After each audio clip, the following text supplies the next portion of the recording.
cher correspondant, Marie Van Riepert, édition Fleurus. Clara vit dans la région lyonnaise.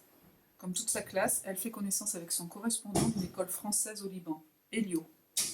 Par mail, ils vont chacun découvrir la vie de l'autre, son pays, ses traditions, mais ses troubles également, les réfugiés, les conflits, les guerres passées.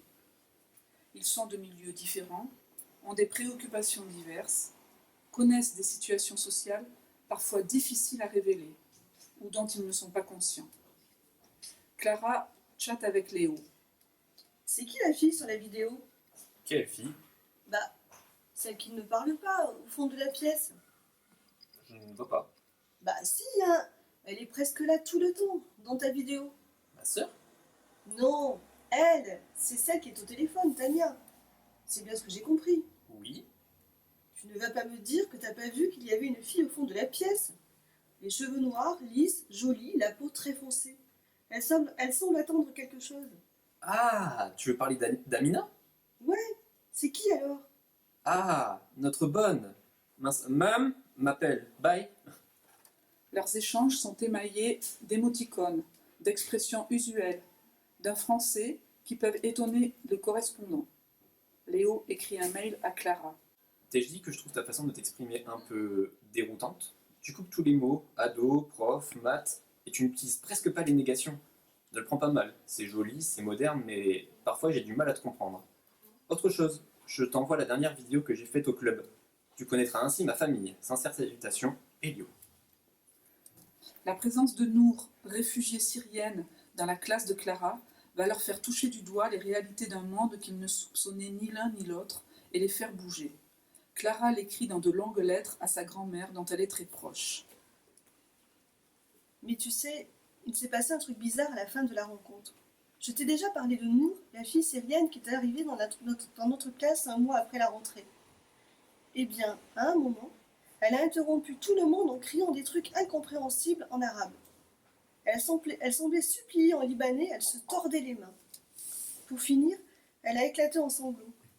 La prof l'a fait sortir, les Libanais avaient l'air un peu gênés. Nous, on s'est mis à parler, tous à la fois. Du coup, Madame Trolu a interrompu la conférence. Baya, une copine d'origine tunisienne, m'a dit qu'elle n'avait rien compris à ce que disait nous, sauf qu'elle répétait un nom et semblait demander si quelqu'un avait rencontré cette personne. À la récré, Nour a discuté avec la prof d'anglais. Puis, à son habitude, elle s'est réfugiée dans un coin de la cour. Ça me faisait de la peine de la voir comme ça, si triste avec ses petites tresses bien serrées et son air fragile. J'ai essayé de lui parler, mais mon anglais est tellement pathétique. J'ai demandé à Elio ce qu'elle a raconté, j'attends sa réponse. Bisous mamie, ça sonne. Clara. Clara rédige aussi son journal. C'est une autre forme d'expression pour confier ce qu'elle ne dit à personne. Lecture du journal de Clara. Mon cher journal, ça tombe bien que tu existes, car je n'ai que toi à qui me confier. Jordan est revenu. J'étais en train de rejoindre l'arrêt de bus quand il m'a coincé derrière le moulin. C'est un coin où personne ne passe. Pour que tu comprennes bien le problème, il faut que tu saches que Jordan a redoublé 2 classes et qu'il me dépasse d'une tête. Alors, quand il s'est mis en travers de mon chemin, j'ai été obligée de descendre de vélo. Je n'en menais pas large. Il voulait me dire un truc. Au départ, il n'avait pas l'air dangereux, même un peu gêné. Mais tu sais, comme je suis un peu expéditive, je l'ai envoyé balader. Casse-toi, arrête de me coller au basque. Il n'a pas eu l'air de comprendre. Il faut dire qu'il n'a pas plus de 50 mots de vocabulaire. Son regard est devenu mauvais.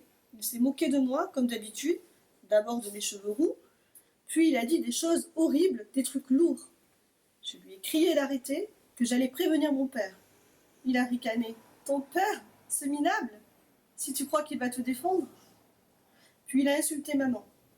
J'étais tellement en rage que je lui ai balancé une gifle. Il n'a pas aimé. Il me l'a rendue. J'ai vu 36 chandelles, mais je ne voulais pas pleurer devant lui. Je ne comprends pas ce qu'il veut. Je pense que c'est juste de la pure méchanceté. Il est parti en me disant qu'il avait des photos que toute la classe saurait. Il va tout mettre sur Internet.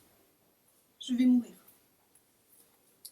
Ce roman, plaisant à lire, tout en racontant le début d'une amitié, voire davantage, aborde une multitude de sujets contemporains dans lesquels les jeunes se retrouveront.